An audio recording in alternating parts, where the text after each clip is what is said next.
రామనారాయణం రామబాణం ఆకారంలో ఉంటుందండి. ఇది చాలా బాగుందండి. రామబాణం చాలా శక్తివంతమైంది. అంత శక్తివంతమైన రామబాణం ఆకారంలో ఒక గొప్ప కట్టడం అండి ఇది.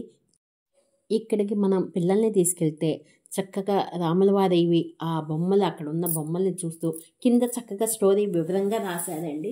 ప్రతి బొమ్మ దగ్గర ఏంటి అనేది చక్కగా వివరంగా రాశారు.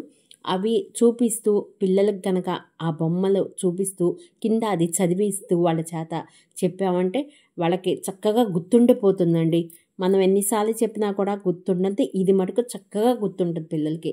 అంత బాగుంది. ఈ విల్లులోనే రామాయణం మొత్తం కథ ఉందండి.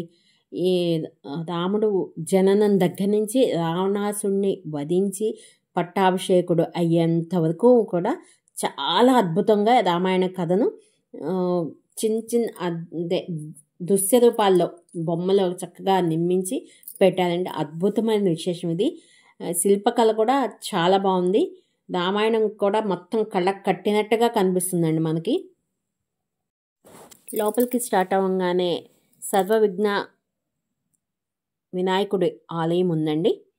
ఈ కట్టడం 2 అంతస్తులుగా ఉంటుంది. పై అంతస్తులో ధనువుకి ఒక చివర విష్ణు ఆలయం, మరొక చివర సీతా లక్ష్మణ ఆంజనేయ సహిత శ్రీరామాలయం ఉంది. ఈ రెండింటిని కలుపుతూ ఒక కారిడార్ ఉంది. అక్కడ పెద్దది ఆంజనేయ స్వామి విగ్రహం ఉంది. ఆంజనేయ స్వామి విగ్రహం సుమారుగా ఒక 70 అడుగుల దాకా ఉంటుందండి. చాలా బాగుంటుంది. సాయంత్రం పూట లేజర్ షో వేస్తారట ఇక్కడ. మేమైతే ఈవినింగ్ టైం వెళ్ళలేదు, పగలు వెళ్ళాము. మేము చూడలేకపోయాము.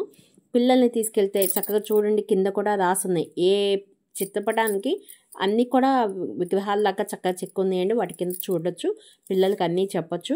చాలా బాగుందండి. మీకు కనుక ఈ వీడియో నచ్చినట్లయితే లైక్ చేయండి, షేర్ చేయండి. మీరు కూడా తప్పకుండా వెళ్ళి చూసి రండి సరస్వతీదేవి విగ్రహం. Thank you.